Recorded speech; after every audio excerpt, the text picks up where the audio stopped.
Invocation will be officiated by Police Colonel Arnulfo Castillo, Chief of Staff of the PNP Chaplain Service.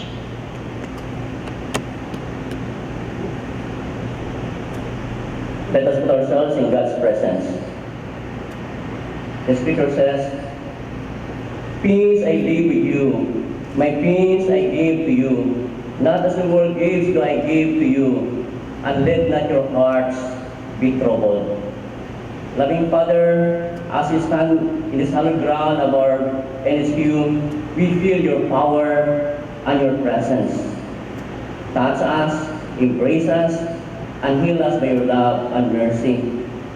And to include our more than 190,000 strong, dynamic, united PNP force. Grant us the grace to remain steadfast in our resolve to lead, to serve, and protect. Father, your words are powerful, and as you said in the Holy Scroll, as gold is being tested in fire, so worthy men, worthy souls, shall be tested in the crucible of humiliation. Praise your greatness, Father. You are our shield and deliverance. In the midst of trials and difficulties, your strength. And as you said, be still and know that I am God. Finally, Father, we trust you ourselves and our beloved institution, our countless Philippine National Police. Make us your joyful instruments of your love, your justice and peace, and to give our best and the quality service with honesty and integrity for the Filipino people deserve no less. And this we pray in your mighty name. Amen.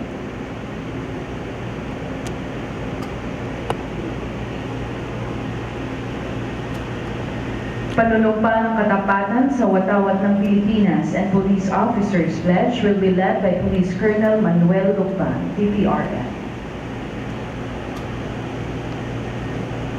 Panunumpa ng katapatan sa watawat ng Pilipinas.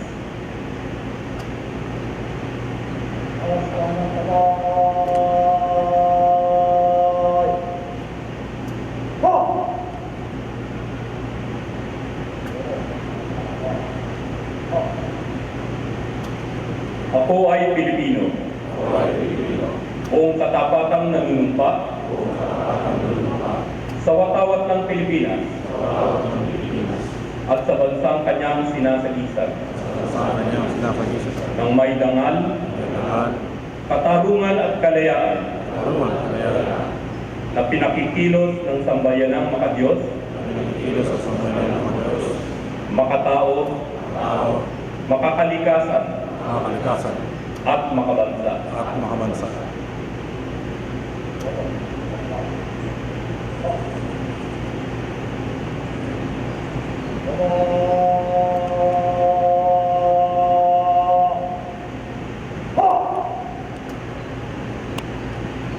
Police officers pledge. Please repeat after me. I will love and serve God. My country and people. I will uphold the Constitution. And obey legal orders of the duly constituted authorities.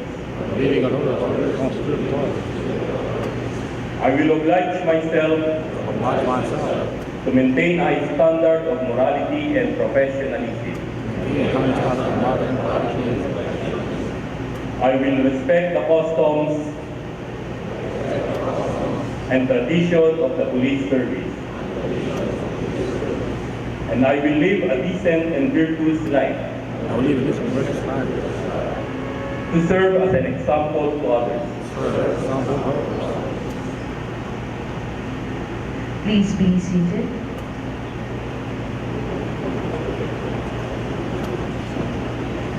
To give us a RAND course certification process is the Director for Human Resource and Doctrine Development, Police Major General Mariel Magaway. Background of the course and seminar certification. Pursuant to paragraph 6B of the PNP Memorandum Circular number 2014-046, approved on October 22, 2014, entitled PNP Standards for In-Service Training. The Directorate for Human Resource and Doctrine Development, as the office primarily responsible in evaluation, monitoring, and compliance of all in-service training in the PNP, has aimed to institutionalize the evaluation and certification of the PNP courses and to ensure that standard courses and seminars is provided to PNP units nationwide. Last April 2017, the course and seminar certification program was activated. This program identifies the unit, course, and seminar owner to comply with the DHRDD course certification checklist in order to determine the readiness and completeness of training prior to the approval of the conduct of the course.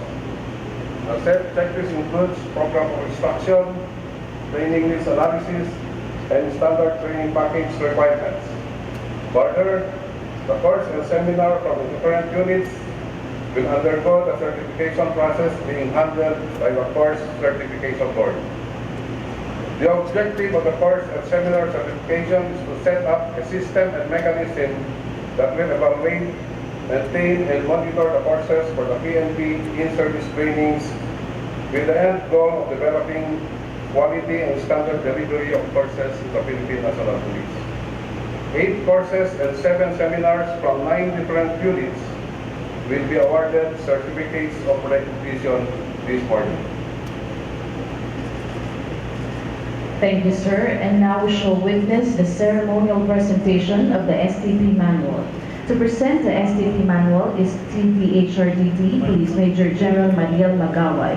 May we request the Chief PNP Police General Oscar Albayalde to rise.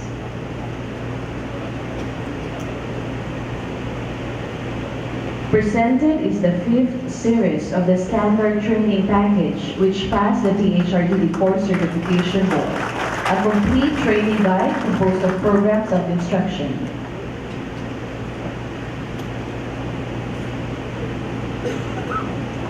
We shall now proceed to the awarding of course and seminar workshop recognition certificates and medals. Please to rise.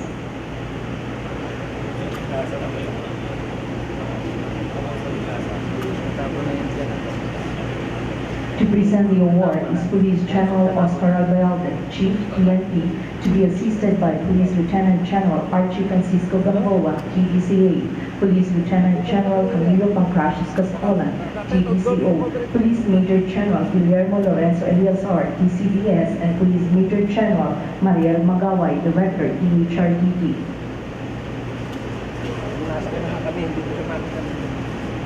Certificate of course recognition is awarded to the Directorate for Investigation and Detective Management as a course proponent of Crime Scene First Responder Workshop and Next Generation Investigation Solutions Seminar.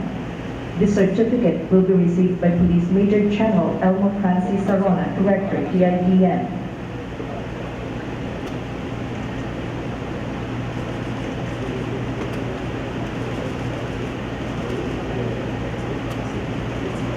Medalya ng Kasanayan is awarded to Police Colonel Ramil Sacurias, Chief CND DIDN, as the training officer.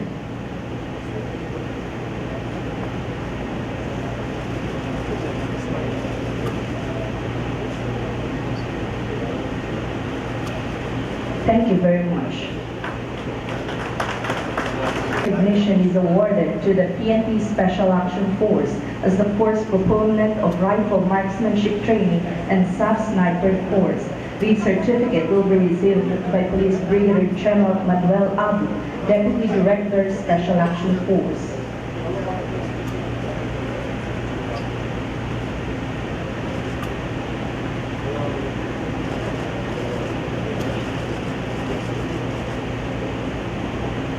Medalya ng Kasanayan is given to Police Colonel Owen Andarino, Chief ARMD Special Action Force.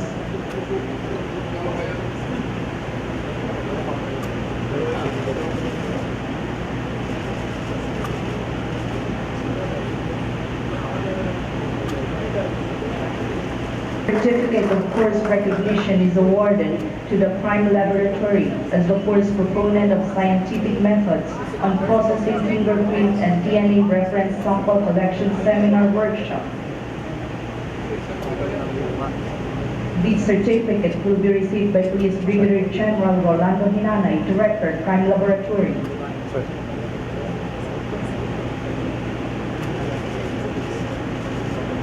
Medalya ng Kasanayan is given to Police Major Herbert Tuna, Chief ETDS Crime Laboratory.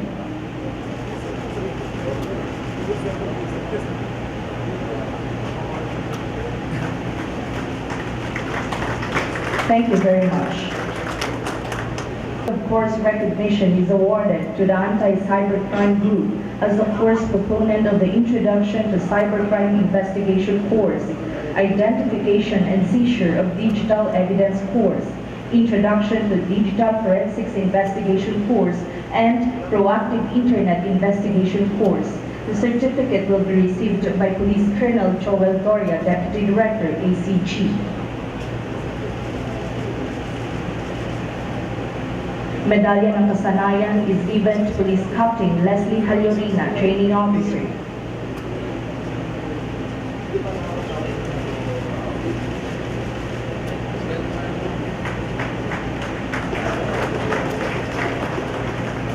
Thank you very much. Of course, recognition is awarded to the Engineering Service as the course proponent of Police Engineering Management Course. The certificate will be received by Police Colonel Benjamin Villasis Jr., Deputy Director, Engineering Service. Medalya ng Kasanayan is given to Police Major Maribel Martires, Training Officer, Engineering Service.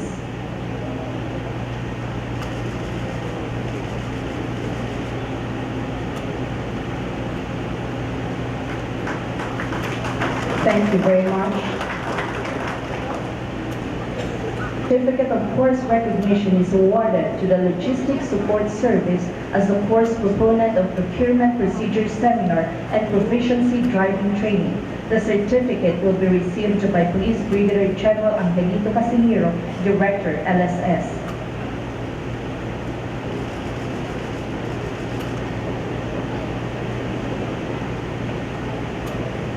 Medalya ng Kasanayan is given to Police Major Berndy Payan, Assistant Chief ARMD LSS.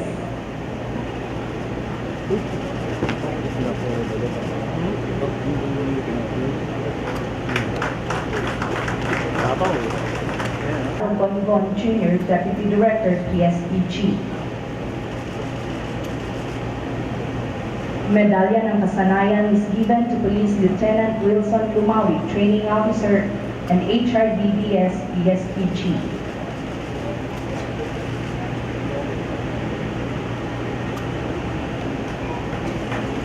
Thank you very much. Recognition is awarded to the Information Technology Management Service as the course proponent of Web Page Development Course. The certificate will be received by Police Brigadier General Samuel Rodriguez, Director, ITMS.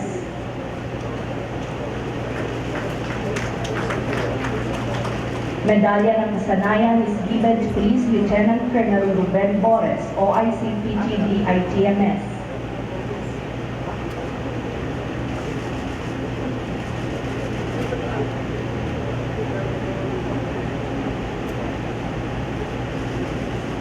Thank you very much. Certificate of Course Recognition is awarded to the PNP Drug Enforcement Group as the course proponent of Project Ready, Resistance Education Against Drugs for the Youth. The certificate will be received by Police Colonel Armando De Leon, Deputy Director, PNP DEG.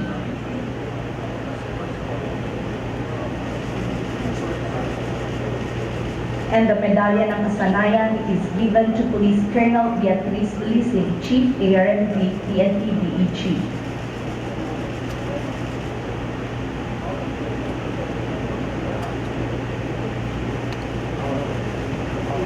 Thank you very much, sir. And once again, congratulations. Kindly be seated.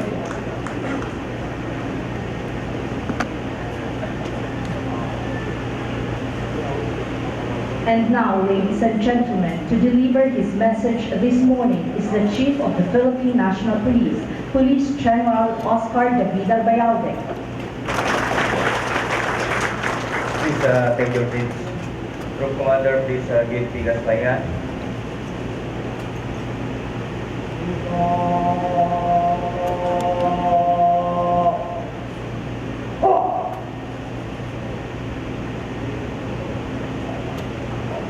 To the members of the command group, headed by the DCA, Police Lieutenant General Archie Francisco Gamboa, the Deputy Chief PNP for Operations, Lieutenant General Camilo Acrasus Escola, and to the newly installed Chief of the Directoral Staff, Major General Guillermo Lorenzo Elizar, Director of Human Resource and Document Development, Major General Mario Madaway, Directors of the different Directoral Staff, Directors of NSU, other senior officers, the men and women of the Philippine National Police, friends from the media, ladies and gentlemen, good morning. Over the weekend, I had the opportunity to talk to the SILG Secretary Eduardo Año about the events that have transpired in recent days, particularly the Senate investigation on the alleged Agaw Bato issue in which I am being implicated. After careful thought and deliberation, I have come to the decision to relinquish my post as Chief PNP, effective today, and go on non-duty status. I have submitted my letter of intent to Secretary Año, which he accepted and favorably endorsed to the President. Since I am retiring compulsory on November 8, 2019, this will pave the way for the appointment of my replacement should the President so desire. On the matter of the Senate investigation in regard which I have been implicated, let me recall the following. The incident happened on November 29, 2013.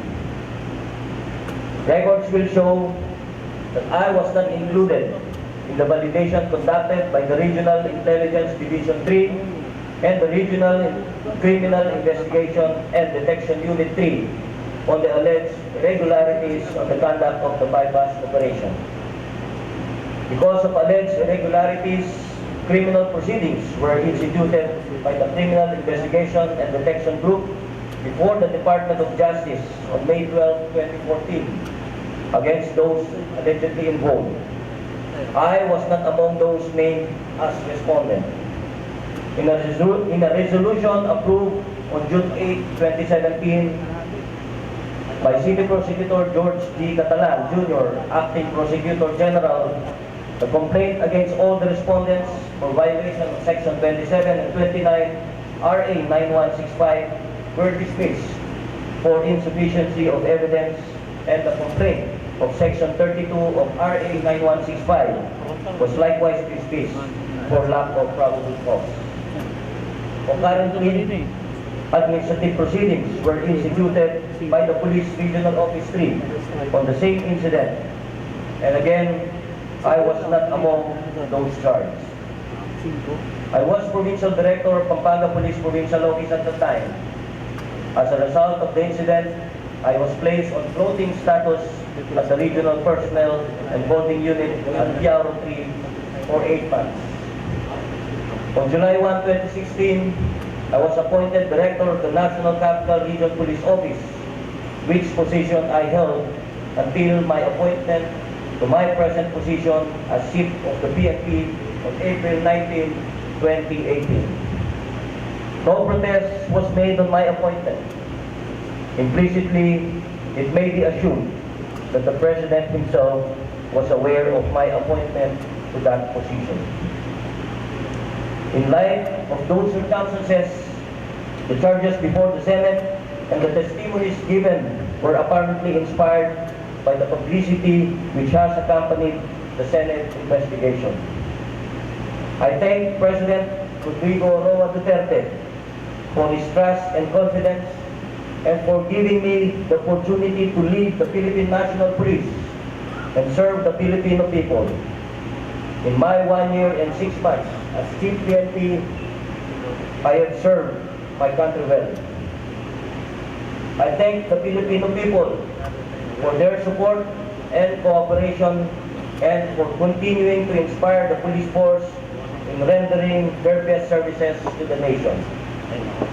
I thank the men and women of the Philippine National Police for their hard work, loyalty, and dedication to the service, and for helping me face the challenges and achieve the objectives I set forth during my term as Chief PNP. My last command as your Chief PNP is for you to carry on in the service of our fellow Filipinos so that all of us may live and work in peace. Do not let these challenges demoralize or stray you from your path. And above all, I thank God Almighty for this once-in-a-lifetime opportunity to have led as the 22nd Chief of the Philippine National Police. Mabuhay ang PNP. Maraming salamat po sa inyo. Thank you very much, sir. Police General Oscar Bayalda, Chief Philippine National Police.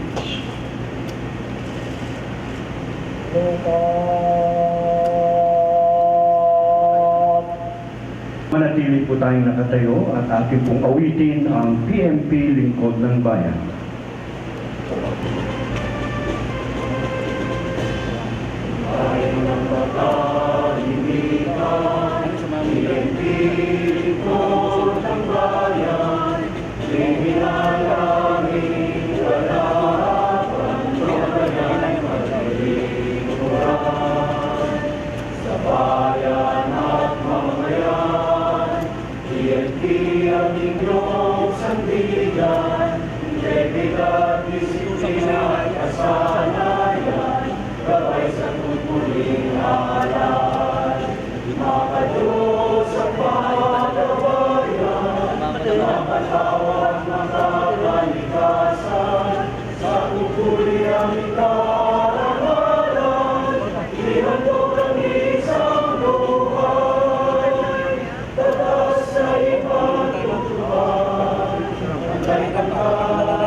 Please be seated.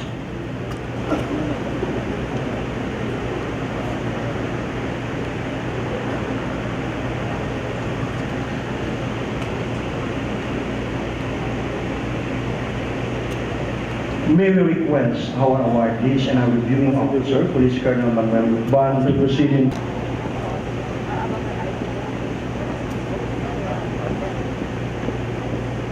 Iwan ko na lang tatang. Iwan ko lang.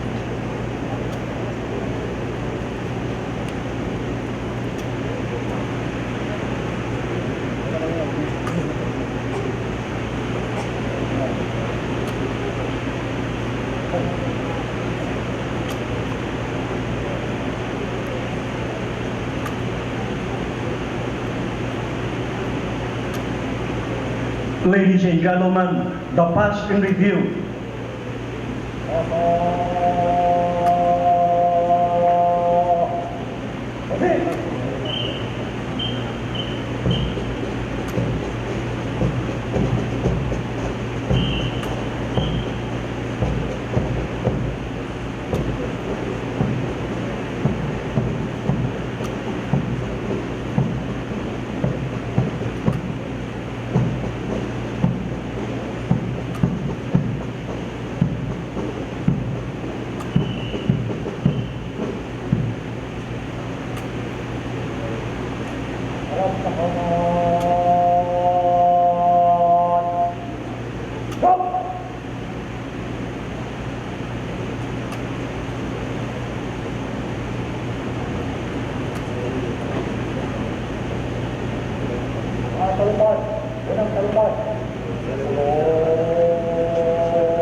Ladies and gentlemen, once again, good morning.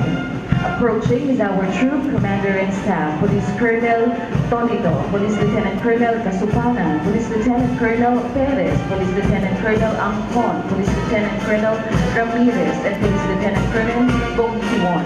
Our PNP band leader, headed by Police Senior Master Sergeant Gingpon. 1st Battalion Commander and Staff, Police Major Bartolome, Major Fernandez, Major Maymay, Major Revocal, and Major Lapangan. Alpha Company Commander and Staff, Major Torio and Major Logrionio. 1st Platoon Leader, Police Lieutenant Agaran. And 2nd Platoon Leader, Police Lieutenant Esquiles. Bravo Company Commander and Staff, Police Major Herrera and Police Captain Ubias. 1st Platoon Leader, Police Lieutenant Asagi, and 2nd Platoon Leader, Police Lieutenant Crudo. Our Color Officer, Lieutenant Apal.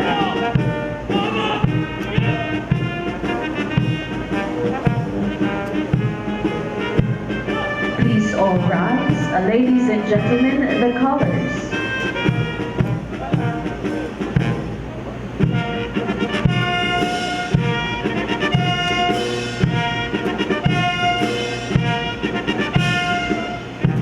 Thank you. Please be seated.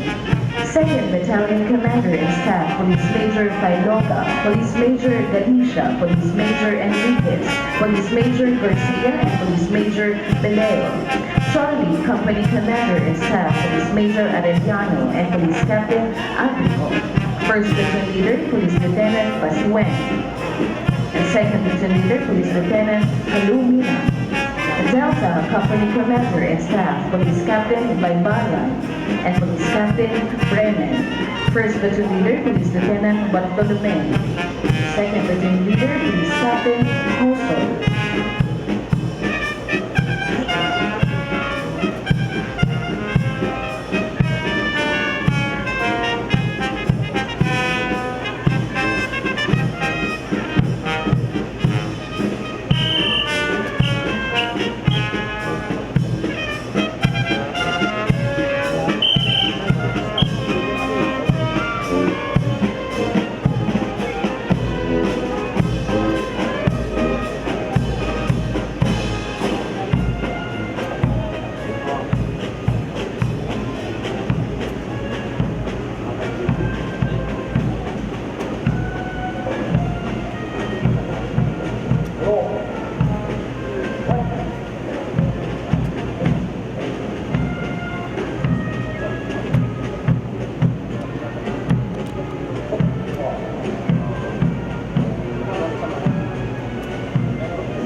Ito dapat pasok mo lahat.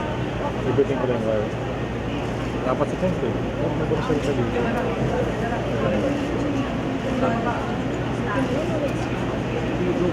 Putol no? Putol ka ngayon lang. Putol ngayon lang.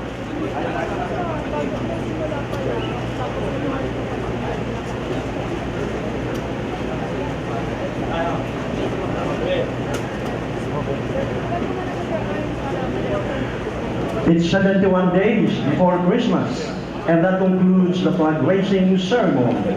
May we have a blessed and fruitful week ahead of us. Again, good morning to everyone.